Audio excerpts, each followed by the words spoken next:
thank you for watching the Business Show 2021. I'm David Monaghan, Deputy Editor of the Business and Finance Media Group, and in this Fireside, we will be discussing company culture, strategy, and the unique conversations between the two.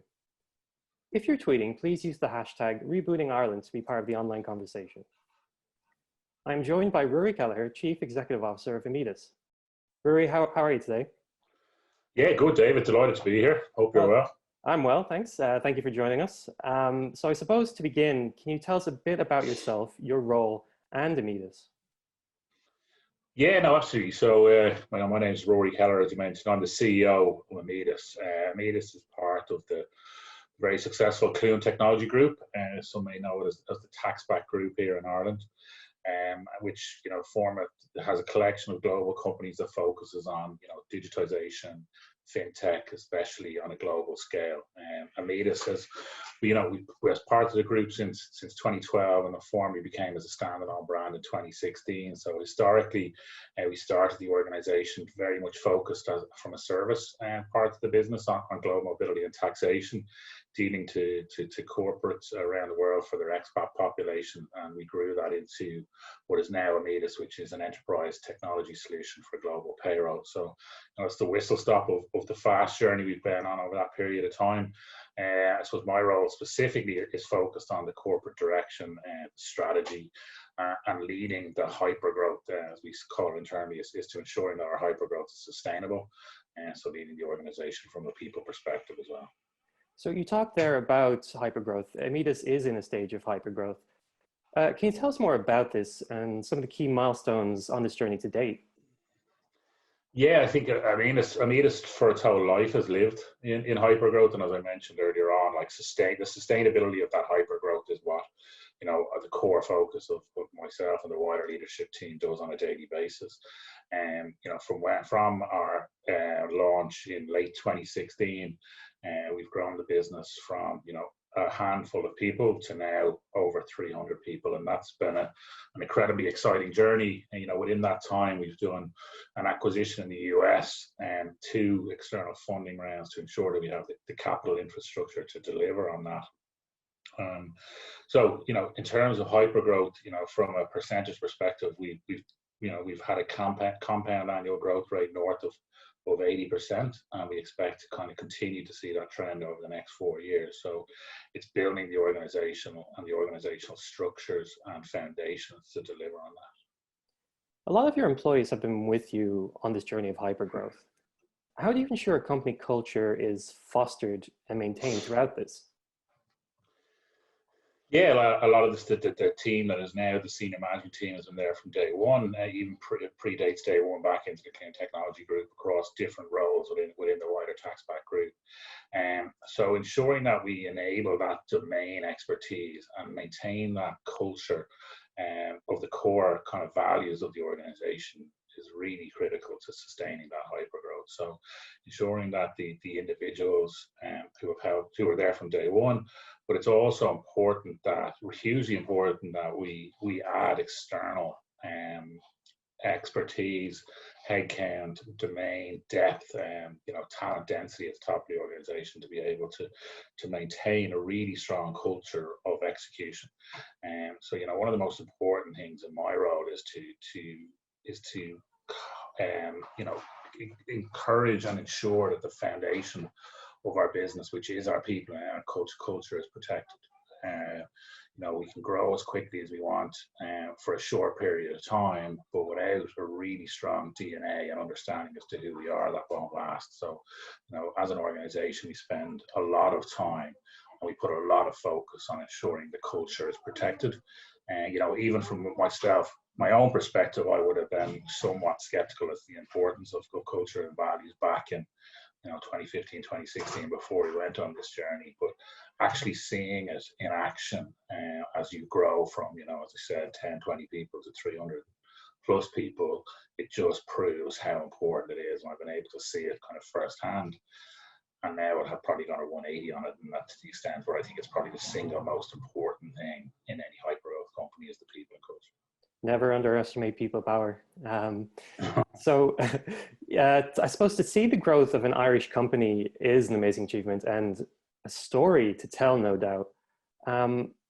I suppose, is this growth as a result of strategy or the culture you've created within the organization, do you think? It predominantly comes from the culture of the organization. It comes from the culture of the wider group in terms of, the ambition that we have had, and with the ambition that we have always, that's been embedded in us from my first day back in 2012 in the wider group. It's it's that culture of being the best at what we do on a global scale, not just on in a specific, be it an Irish or be it a narrow vertical. It's having that sort of entrepreneurial viewpoint that, if you're the best at what you do globally, that growth and that scalability is there. And I think that's probably one of the most fundamental things that we still have and courage to this day, all the way from Terry at the top down through the whole group. Most recently there's been a business that has been created within the group called Grad Guide that came in, which was, one of the co-founders of that was within our BDR team, and as a young guy, but it was his that ambition that it was seen and given a chance, and I've no doubt it will be a successful business. So that having that sort of cultural belief in yourself that we can be the best of what we do on a global scale is probably the most fundamental strands to our success. Now, on top of that, you do need to layer in strategy. You do need to layer in like a clear path as to where you're going, and otherwise you can get lost. But without the people, without that sort of fundamental belief in ourselves, strategy comes second, because you just you got the best strategy in the world, but if you don't have anyone to do anything with it, or don't have the people who believe in it, it'll go nowhere pretty fast. COVID-19 has had an obvious impact on businesses across Ireland and across the world. How has the pandemic and the change in technological forces impacted your operations and your workforce? Yeah, there's probably two aspects to the question. And from a business perspective, we're very fortunate to be in a position where, payroll is still very much a necessity throughout the pandemic. So, we grew. And because of our tech focus and our global first approach, the business grew very, very strongly, specifically in quarter 2 and quarter 3 of 2020. So, from that perspective, we benefited probably greatly from the pandemic. And our underlying customer base is in the areas of growth industries like big tech, financial services, and pharma. So again, the business was protected in that sense. On the other side, it has had huge challenges for people, and it's had huge challenges for people within our organization. And it's really it's still a very important, very difficult thing for us to try and to tackle, because it's something that I don't think the world has ever gone through. But I do hear on a very kind of continuous basis the challenges that our people are having just as human beings, like the challenges I think that we're all facing, be it having kids at home, teaching from home, and the tenseness that happens in households because of the different lockdowns that we've had. So that is a challenge that we're all facing, and Immedis is no different to that. I suppose one of the big challenges we've had is kind of like I've alluded to our growth in headcount, and we've had a significant growth in headcount since the pandemic started. What is it, just probably a year ago now? So we've probably 50, 60, 70 new people who've joined this organization who've probably never met anyone in the organization. And that's not something we were used to, because as a business at that scale, we were all very close knit. It was almost that family culture to it. So trying to impart that over Zoom is challenging. But we continue to work hard at it, and we continue to try and do our best to communicate. Let's say we don't always get it right, but that side of the thing, that side of the curve, it's definitely been very challenging. I think we're very fortunate that at least the other side of the curve is very opportunistic. So hopefully, there's a very positive outcome as the business continues to grow through that period. That is a very funny point, because a lot of people who have started jobs in the last year have not met their colleagues, which was unthinkable, in the past. You spoke about gaining investment for the business. How did you approach the whole process of gaining that funding? Yeah, we've had two investment rounds, and both very different, both very important to make sure that the business. So I suppose one of the challenges of growing very very fast is like the capital requirements you have to meet that. So, one of the challenges businesses have that kind of almost outperform themselves is being able to continue to invest in the organization as you're trying to keep up with the demand for your product. And that breaks a lot of businesses. I think in the first instance, we were very fortunate. We're part of a very, very well capitalized group. And so we were able to lean on the support of a wider infrastructure much earlier than most organizations are. And then, as we continue through that proof of concept and continue to grow the business, in 2018, we decided to run an external investment process. In which we were delighted to bring SCP, Scottish Equity Partners, on board, who have brought different aspects of value outside of just, the capital itself. SCP has invested in a large number of highly successful tech companies, so it's that sort of learnings that you get, the access to different sort of mentors, access to different leadership teams that we can actually learn from, challenges that they would have had was really important to us. And having a very stable capital base provides, certainty for us in terms of where we can invest in the growth of the business, and also gives, external credibility to the organization when we're pitching for new business with large enterprises. Seeing kind of an external validation of an institutional investor is hugely beneficial for the business, and helps it grow. It helped it grow to such an extent that the second round of funding probably came quicker than we had imagined. And that was, unlike the first one where we brought a relatively new brand to market. The second round was we had probably 10 or 12 of some of the biggest global growth equity firms coming to us. And that probably, fastened our pace in going for the second round due to a number of different market factors, but predominantly due to the quality of the investor that was looking to invest in Immedis. And when we look back on it as a board, and we took the opportunity in the summer of last year, based on demand, to run a very narrow process of some of the best companies in the growth equity space on a global scale. And we're delighted that Lead Edge, invested $50 million there at the end of November, which will give further credibility, specifically in the US market, and also gives us the capital to kind of even grow at a faster pace. But I think back to my core words that I use internally, it's like only to do so sustainably. You can grow very quickly, but you can fall over just as quickly if you don't have the right structure in place. I suppose on that point, you are part of, and you are leading an ever-growing organization. What has given you confidence as a business leader, and what is your leadership approach? Yeah, what gives me confidence is definitely the people around.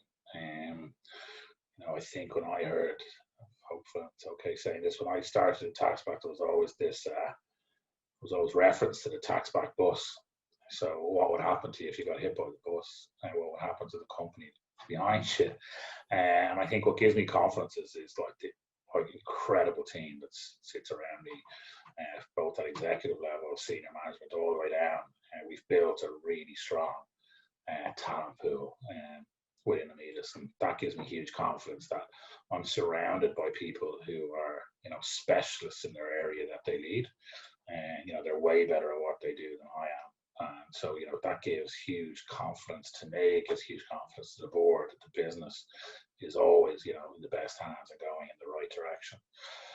I suppose that probably plays into my leadership and how I lead the business. I would be quite hands off. Like, I see my role as, how can I support those people in their areas? What can I do if there's barriers in their way, if there's ideas that they want to bounce off me, they want me to be that devil's advocate in terms of, ideation sharing. That's my role, is to really help support them get the best out of themselves and their team. It's not my role to direct them and tell them what they're better at me at already, to tell them what's right or wrong. It's for me to support them, and as I said, for me to be able to create as clear a path as I can for whatever areas of growth that they're trying to achieve within whatever sector they're doing. Thank you, Ruairi. So I suppose to wrap up, for any businesses out there that may be starting off or maybe struggling as a result of the COVID-19 pandemic, what would your key pieces of advice be for them? I would say the first piece is, if you're really struggling, it's actually to understand what the problem is. I think the pandemic, what will come out of the pandemic will, and you hear it quite a lot, is the pandemic will be used for a multitude of different excuses. And so the question is, if you're struggling through the pandemic, is to actually ascertain why the pandemic impacted your business. Like, obviously, if you're in the tourism or the hospitality sector, there's a very clear line of sight to it. But there is other areas of business. I think it's an opportunity to understand how resilient the organization is. And if your business is, it's a time as an organization where you need to be really, really honest with yourself to say, is the pandemic the totality of the issue, or is it, did it bring an issue to the business quicker than it normally would have? And if you can take that time and you can really understand that there was a fundamental issue with the business, it's a great opportunity to go and try and resolve that, so you're stronger coming out of it. I would encourage all to utilize all of the supports that are there and really get in. There's some great kind of free services being provided by the different institutions, be it Enterprise Ireland, the NTMA, a lot of different good organizations that are there to help. Sometimes it can be a little bit daunting to go into those organizations, but they really are there to help, and they've been given substantial capital to support businesses, and it's all about now, you utilize that, but utilize it in a way that your business comes out stronger, and take the time to really take a view of your business and take a deep look at it and see where you can come out even stronger. I think that's a lovely note to finish on. Thank you very much, Ruairi Kelleher, for joining us today. Thank you. Thanks, David. Pleasure.